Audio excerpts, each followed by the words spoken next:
This video is going to be the only video you'll need to watch about business systems this year. If you put these things in place and you become consistent with them, over the course of this year, your business will improve tenfold. It's not only going to allow you to deliver to clients better, it's going to improve client experience, reduce churn, give you far more clarity on what you're doing, and increase the insights into your business to actually allow you to scale it to the place that you want to get it to. This is what I've taught over 300 people over the last 3 years and has truly brought out the best in some individuals, allowing them to scale their company, hire their first employees, and actually get their vision to somewhere they need to get it to. Before we get into the value, if you're wanting to learn to scale your company through systems, I've got a 7-day series that's going to help you do exactly that and walk you through it step by step. So click the first link in the description and get access to it. So the first one is your ICP. And if you've ever heard of that before, it's basically your ideal client profile. There's people who are doing 50, 60, 70K months. I've not actually heard of this before, but it's one of the main things you need to be focusing on to actually scale your business further. This is the core of it all. If you know this, you can sell, talk, and consult about the services that you're offering directly to the person that truly believes that you can solve their problem. Now, this isn't a one and done deal. This is a consistent learning and development over time. The more clients you get through the door, the better your ideal client profile is going to become. In my previous company, I believe we'd done this 9 or 10 times to actually get it to where we wanted to go, purely from the knowledge we gained working with clients. Let me actually show you what one looks like and how to follow along by building your own. This is an example from a previous business that we used to visually show our clients what an ideal client profile would look like. This is used by some of the biggest creators in this space, including the likes of Hermosi and Alex Becker, which has been a part of their courses. And any business or social media advice content you're going to see out there is going to talk about your ideal audience. It's no longer just this age and demographic place. We need to dig deeper. So this is split into 4 key areas. It's going to be the pain, the emotional triggers, the beliefs, and the promise. This is actually from Alex Becker's Iron course that he shot years ago, and it's a fantastic course that we were able to get our hands on a couple years back. Iterated it and improved it as we actually used it more, so that it would become easier to digest and get your own one. Let's break this down one by one so we can understand it further and actually get to grips with what's going on. First one is the overall pains. So you want to basically break down what those pains are of an ideal client of yours. And if you're struggling to do it, obviously, what are the overall pains of your ideal clients? And you can think broad. For my high ticket system services, these are some of mine, where they're using multiple different systems. They don't have a scalable business. They're starting to drop the ball with a lot of different areas, and they're struggling with capacity with clients. So you can see from here how this is actually talking to the audience I'm wanting to talk to and what they're actually trying to achieve with their systems. When I'm looking at the overall pains that they're going through, then this is the first starting point. What are those overarching pains? So this is one of the first places I'll look at when it comes to anyone's actual business. Do they understand who they're genuinely trying to talk to and the problems that they go through? The second one that we look at here is the emotional triggers.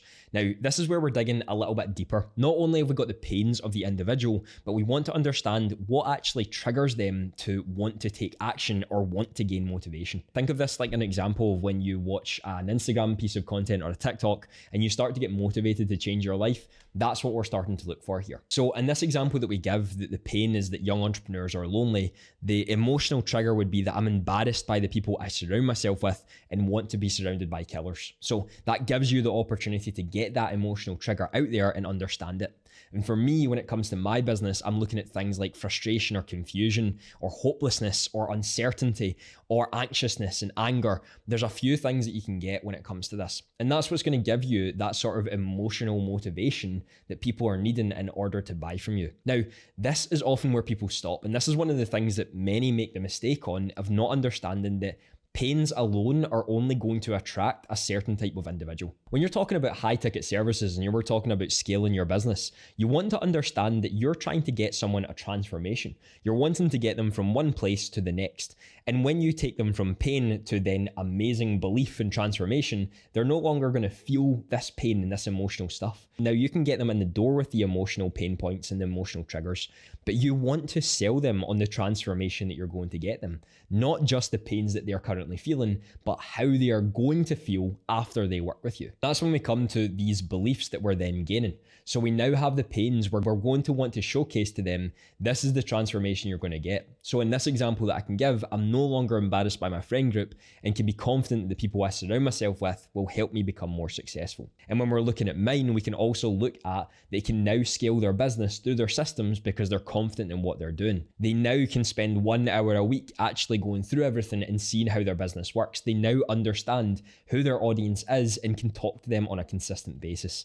And it can save them so much more time and money because they no longer need to hire as their systems are in place to do that. This gives us a wide view of how our offer actually works and how we try to get it to that point.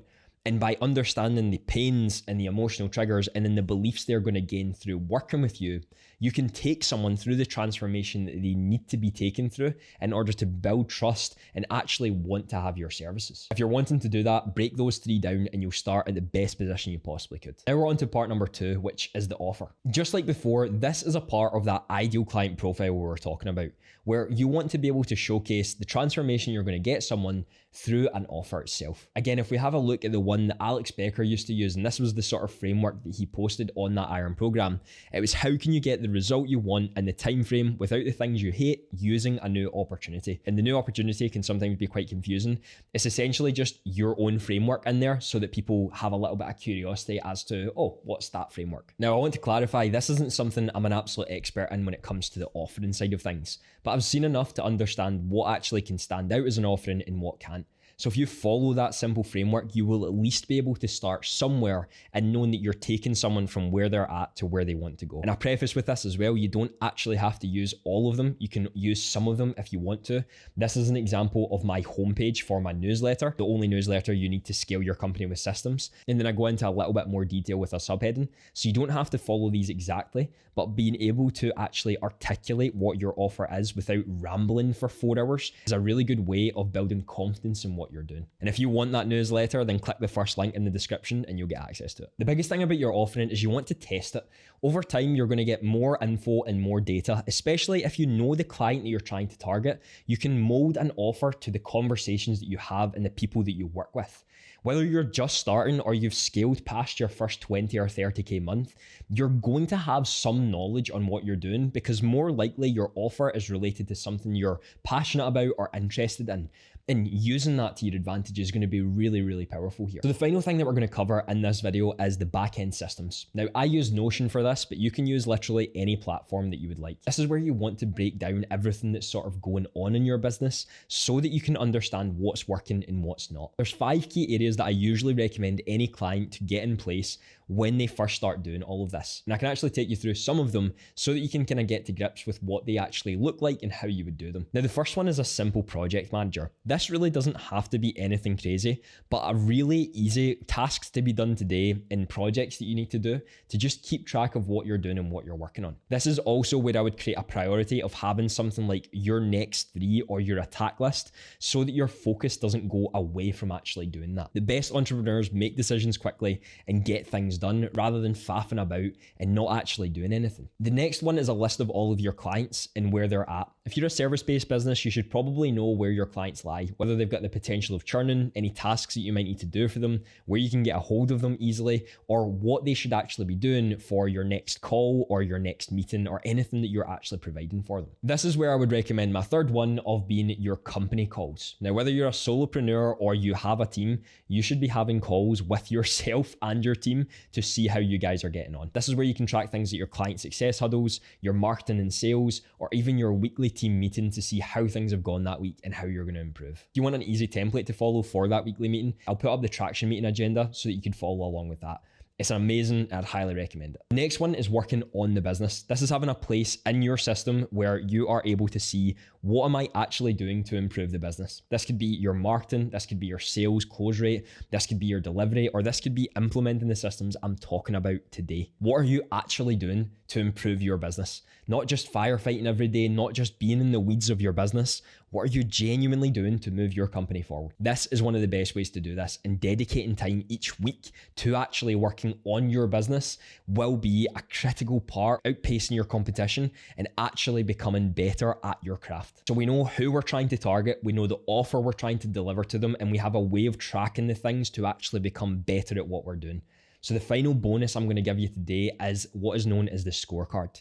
Now, this has been iterated from a person called Ryan Deese. He runs a company called Scalable in the United States, and he's incredible at what he does. On this company scorecard, you're able to break down every single week how you've been getting on related to your business. So in here, I've got a template of revenue. You could have things like number of applications that you've got. It could be social media posts. It could be cash collected. It could be your close rate. There's so many things that you're wanting to do here.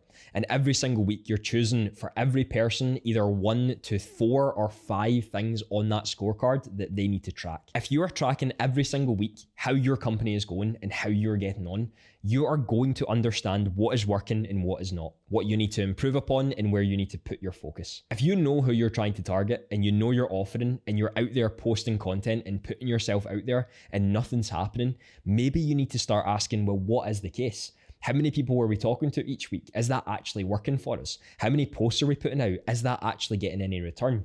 And if you know these numbers and you know what's going on and you know which level you should be aiming for, if it's not hitting those targets, then in your back-end systems, you're going to be able to start iterating and improving what needs to be done there. So for example, if the number of applications for your service you were aiming for was 20 every single month, each week before your end of week meeting, you can come in here and start tracking what those actually are to be able to see, are we hitting target or are we not? It sounds so stupid to actually do, but it's genuinely one of the best things that you can do in your company because nobody does this. Nobody takes the 5 minutes to see how are we actually getting on with the things we genuinely need to track in our business, and is one of the core components of making your business what it is. Scaling your business is difficult and nobody's denying that.